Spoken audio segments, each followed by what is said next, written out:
तो आइए बात करते हैं आज हीट कैपेसिटीज के बारे में। हीट कैपेसिटीज कितने तरह की होती हैं? सबसे पहले एक जनरल हीट कैपेसिटी होती है, फिर होता है हमारे पास specific heat capacity,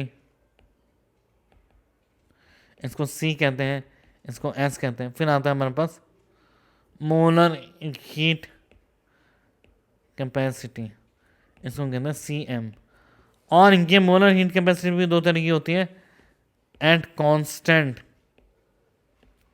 volume C V, at constant temperature, इसको कहेंगे हम सी कांस्टेंट सॉरी प्रेशर।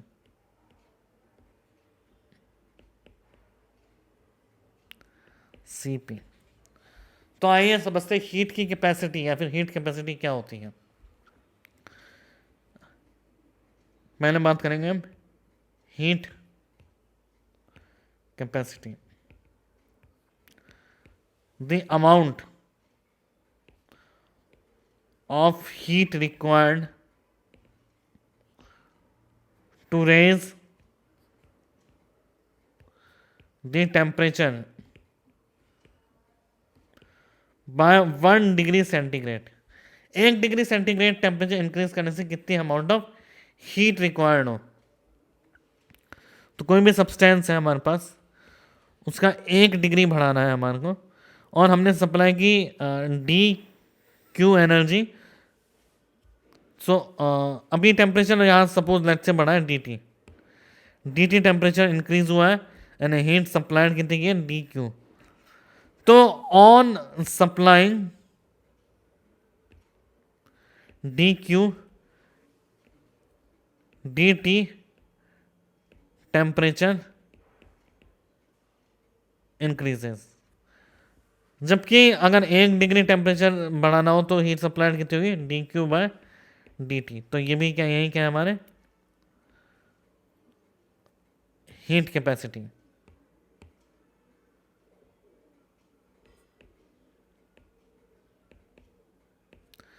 तो D Q by D T क्या है हमारे पास हीट कैपेसिटी, जिसको हम कहते हैं सी। तो अगर हम देखें ये हमारी सी हो गई। अब है स्पेसिफिक हीट कैपेसिटी।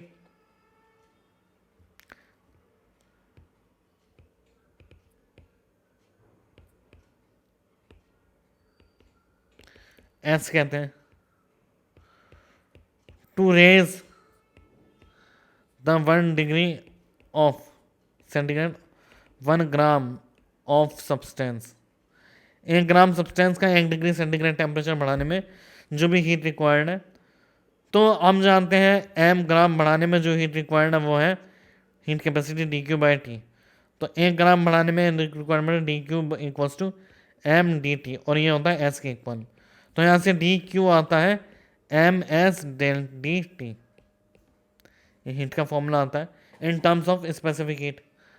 अब आता है हमारे पास molar heat capacity.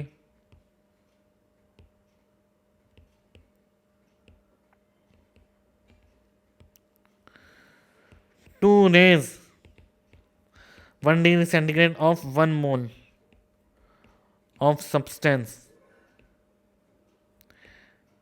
Heat required, इसमें जो हीट रिक्वायर्ड है is called molar heat capacity. इसमें जो हीट रिक्वायर्ड है उसको क्या कहेंगे मोलर हीट कैपेसिटी। तो अगर हम 1 डिग्री सेंटीग्रेड किसी भी एम मास का बढ़ा है और हीट रिक्वायर्ड है उसको हीट कैपेसिटी कहेंगे। अगर वो 1 ग्राम हो जाए स्पेसिफिक हीट कैपेसिटी, 1 मोल हो जाए मोलर हीट कैपेसिटी। तो हमें पता है डी क्यू हीट सप्लाई जो हमारे को ए एम ग्राम के लिए जो हीट रिक्वायर्ड थी वो थी D Q by D T. तो एन मोल के लिए कितनी रिक्वायरमेंट होगी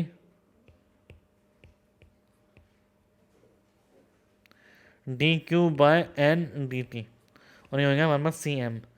तो डी क्यू क्या हो गया N C M D T, ये हीट सप्लाई का हमारे पास in terms of molar heat capacity formula है। अब सी एम को हम मोलर हीट कैपेसिटी को दो भागों में बांटते हैं। पहला आता है सी वी और होता है सी पी। यह है molar heat capacity at constant volume, और सीपी है molar heat capacity at constant pressure. Molar heat capacity at constant volume and molar heat capacity at constant pressure. तो कांस्टेंट वॉल्यूम पे मोलर हीट कैपेसिटी क्या होगी? जैसे हम मतलब इसका सबसे अच्छा एग्जांपल क्या है जो हम डे टू डे लाइफ में देखते हैं, इसको हम वापस से एक्सप्लेन करेंगे। पहले हम समझते हैं कांस्टेंट वॉल्यूम का क्या मतलब है, मतलब heat supplied at constant volume क्या होता है। तो अगर मैं इसको लूँ D Q at V N C M D T, या फिर इसको मैं लिखूँ ये होता है डी यू के बराबर, जबकि डी क्यू एट पी होता है N C P D T जो होता है डी एच। अब ये यू और एच क्या है? ये यू है यहाँ पे इंटरनल एनर्जी और एच क्या है? एंथैल्पी। तो ये है हमारे पास इंटरनल एनर्जी और ये क्या है हमारे पास? एंथैल्पी। तो फिर इसका क्या लाइव एग्जांपल है जो हम डे टू डे लाइफ में देखते हैं कि इंटरनल एनर्जी एंथैल्पी क्या होती है। अगर हम कांस्टेंट वॉल्यूम, जैसे घर पे खाना बनाना है प्रेशर कुकर में, सपोज ये प्रेशर कुकर है,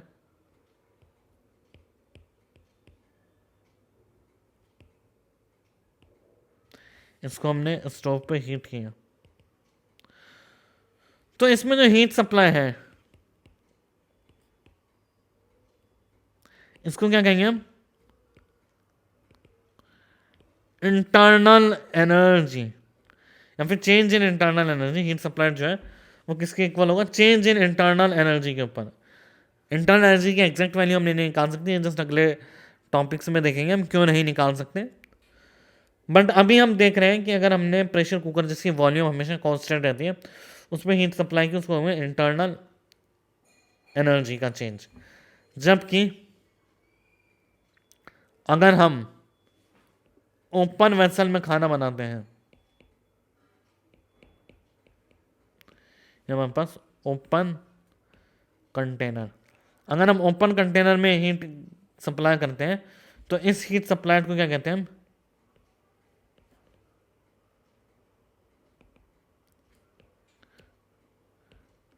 एंथैल्पी। इसमें प्रेशर कांस्टेंट है, during the whole process pressure जो है वो किसके बराबर है? एक्सटर्नल प्रेशर के बराबर। यही सारे प्रेशर हैं। तो एक रियल लाइफ एग्जांपल है जिससे आप सीवी सीपी को बेटर समझ सकते हैं। तो इस केस में एन मोल का टेम्परेचर बढ़ाने के लिए जो हीट रिक्वायर्ड है उसको सीवी कहते हैं।